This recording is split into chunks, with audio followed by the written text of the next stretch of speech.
कृष्ण कहते हैं, मेरे लिए कोई न दुश्मन है, न कोई मित्र, न कोई अमीर, न कोई गरीब, न कोई ऊंच, न कोई नीच। बस जो मुझे भक्ति से याद करता है, मैं उसके लिए हूं। धर्म, जाति, वर्ग से ऊपर उठकर भगवान सिर्फ भक्ति को पहचानते हैं। पर सबसे पहली भक्ति है खुद पर विश्वास। जो खुद पर ही विश्वास नहीं कर सकता, वो कभी भगवान तक नहीं पहुंच सकता, क्योंकि आत्मविश्वास ही आत्मा का पहला दरवाजा है।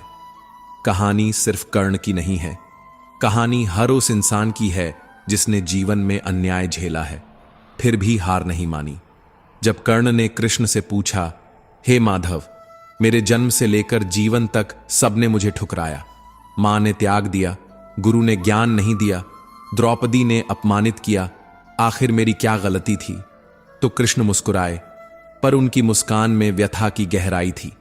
उन्होंने कहा, हे कर्ण, जब मैं जन्मा, मैं जेल की दीवारों के बीच था। मेरा जन्म किसी उत्सव में नहीं, बल्कि मृत्यु के साए में हुआ। मेरे जन्म के साथ ही मेरी मां मुझसे छीन ली गई।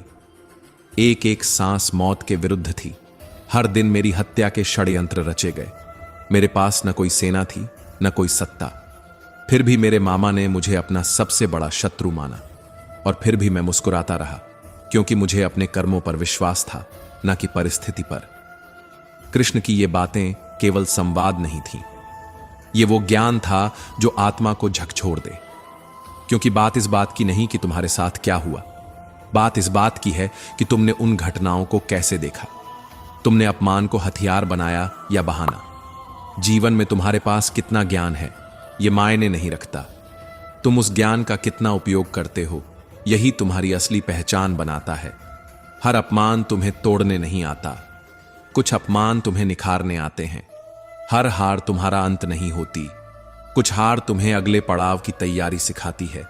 कभी सोचो, जब कृष्ण जैसा अवतार भी दुख और संकट से नहीं बच सका, तो तुम और हम क्यों बचेंगे? श्री कृष्ण कहते हैं, कभी कभी जीवन तुम्हें ऐसी जगह खड़ा कर देता है जहां हर तरफ सन्नाटा होता है, ना कोई साथ होता है, ना कोई आवाज।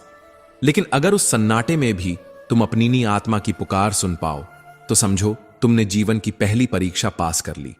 मुसीबतें, दुख और अकेलापन, ये सब तुम्हें तोड़ने नहीं, बल्कि तुम्हें गढ़ने आते हैं। सोना आग में तपता है, तभी तो उसकी चमक सारी दुनिया को चौंका देती है। तो फिर क्यों डरना उन मुश्किलों से जो तुम्हें बेहतर बनाने आई हैं? कभी यह मत सोचो कि तुम कुछ नहीं हो, बल्कि यह सोचो कि तुम वही हो जो कुछ भी कर सकता है।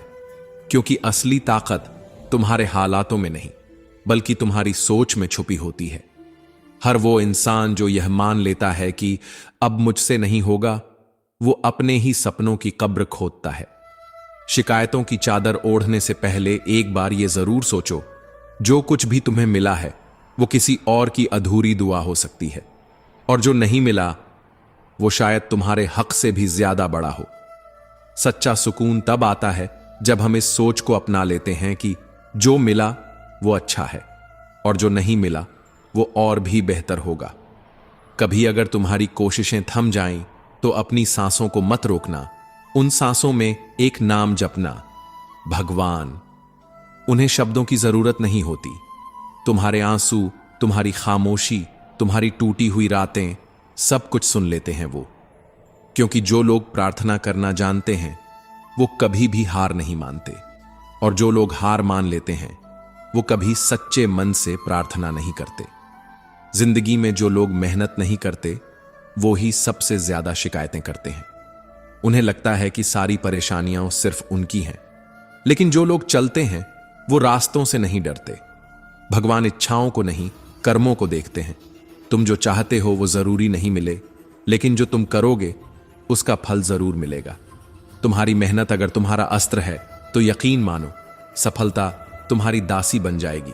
श्री कृष्ण कहते हैं, सही निर्णय लेना सीखें। कभी कभी जिंदगी हमें ऐसे मोड़ पर लाकर खड़ा कर देती है जहां रास्ते दो होते हैं, लेकिन मंजिल का कोई संकेत नहीं होता। दिल कुछ कहता है, दिमाग कुछ और। लोग सलाह देते हैं, हालात दबाव बनाते हैं, और ऐसे में जो इंसान सही फैसला लेना जानता है, वही अपने भाग्य की दिशा बदल सकता है। फैसले आसान नहीं होते, क्योंकि सही फैसला अक्सर वही होता है जो सबसे मुश्किल लगता है, जो भीड़ से उलट होता है, जो अकेलेपन से होकर जाता है। लेकिन याद रखना, भीड़ के साथ चलकर कोई बड़ा नहीं बनता। बड़ा वही बनता है जो उस पल में अपने अंदर की आवाज सुनता है जब सारी दुनिया उसे चुप करवाना चाहती है। श्री कृष्ण कहते हैं, कभी कभी तुम्हें वही करना पड़ता है जिससे तुम डरते हो, क्योंकि डर वही जगह है जहां तुम्हारा सच्चा विकास छिपा होता है। सही फैसला वो नहीं होता जो सभी को खुश करे। सही फैसला वो होता है जो तुम्हारे भविष्य को मजबूत बनाए। जो इंसान फैसलों से भागता है वो हर बार हालात का शिकार बनता है, लेकिन जो इंसान हालात में भी सोचकर, रुककर, महसूस करके सही चुनाव करता है, वही वक्त का बादशाह बनता है। कभी अपने फैसले पर शक मत करना अगर वो तुम्हारी आत्मा की गहराई से निकला है, क्योंकि वक्त भले ही आज सवाल करे, लेकिन कल वही वक्त तुम्हारे फैसले की कद्र करेगा। श्री कृष्ण कहते हैं, ताकतवर वो नहीं जो दुनिया को जीत ले, ताकतवर वो है जो अपने मन को जीत ले, क्योंकि जो खुद पर विजय पा लेता है उसकी हार कभी नहीं होती। आप जो चाहते हैं वो मांगने से नहीं मिलेगा, कृपा मांगने से नहीं, पात्रता से मिलती है। खुद को उस लायक बनाना पड़ता है। जैसे मिट्टी को दिया बनने के लिए अग्नि की तपन सहनी पड़ती है, वैसे ही जीवन में कुछ पाने के लिए खुद को तपाना पड़ता है। जब बाल्टी कुएं में जाती है तो वो झुकती है, पर झुकना उसकी हार नहीं, उसका समर्पण है। और झुकने के बाद वो खाली नहीं, भरकर लौटती है। जीवन में भी जो झुकता है वही कुछ न कुछ लेकर उठता है। ये झुकना ही असली जीत है। घमंड से नहीं, विनम्रता से मिलती है गहराई।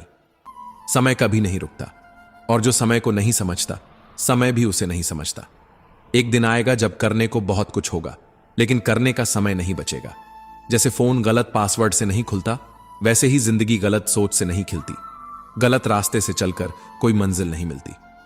सोचो, जब रास्ता सही नहीं तो सफर कैसा होगा। दूसरों की जिंदगी में झांकने से कुछ नहीं मिलेगा। कभी अपनी आत्मा में झांक कर देखो, वो क्या कहती है। वो भी तो तड़प रही है, कुछ करने के लिए, कुछ बनने के लिए। तुम्हारे भीतर भी कुछ है जो अभी तक तुम्हारा इंतजार कर रहा है। श्री कृष्ण कहते हैं, मैं किसी की किस्मत नहीं लिखता, इंसान अपनी किस्मत खुद लिखता है। तुम जो बीज बोते हो वही फल काटते हो। जो कर्म तुम करते हो वही तुम्हारा भविष्य गढ़ते हैं। तो फिर क्यों डरते हो कर्म करने से? शंका मत करो। जहां प्रेम है वहां भगवान है, और जहां भगवान है वहां डर का कोई स्थान नहीं। कृष्ण चेतावनी देते हैं, सीधे इंसान को धोखा मत देना, क्योंकि भगवान उसकी लड़ाई खुद लड़ते हैं। धोखा मत देना, वरना जवाब इंसान नहीं, ईश्वर देंगे। अगर तुम अपनी वर्तमान स्थिति से ऊपर उठना चाहते हो तो सबसे पहले अपनी मानसिक कमजोरी को मिटाओ, क्योंकि कमजोर मन कभी मजबूत फैसले नहीं लेता। कुछ चीजें हमें ईश्वर के हवाले कर देनी चाहिए, क्योंकि जब भगवान जवाब देते हैं तो सिर्फ इंसान नहीं, पूरी दुनिया चुपचाप सुनती है। श्री कृष्ण कहते हैं, मन कभी सही सोचता है, कभी भटकता है, क्योंकि आत्मा में भी संस्कारों की मिट्टी होती है। जिस भावना को तुम बार बार दोहराते हो वही भावना तुम्हारा स्वभाव बन जाती है। अब ये तुम्हारी पसंद है, तुम प्यार को चुनते हो या नफरत को। लेकिन सोचो, नफरत में है क्या? जो दूसरों के दर्द को महसूस कर सकता है वही सच्चा भक्त होता है। भगवान हर कण में बसते हैं, हर जीव में मौजूद हैं। तो फिर यह कैसे संभव है कि तुम किसी को दर्द देकर भगवान को प्रसन्न कर सको? अगर तुम्हारा व्यवहार किसी छोटे जीव को भी आहत करता है तो समझो तुमने ईश्वर के दिल को ठेस पहुंचाई है।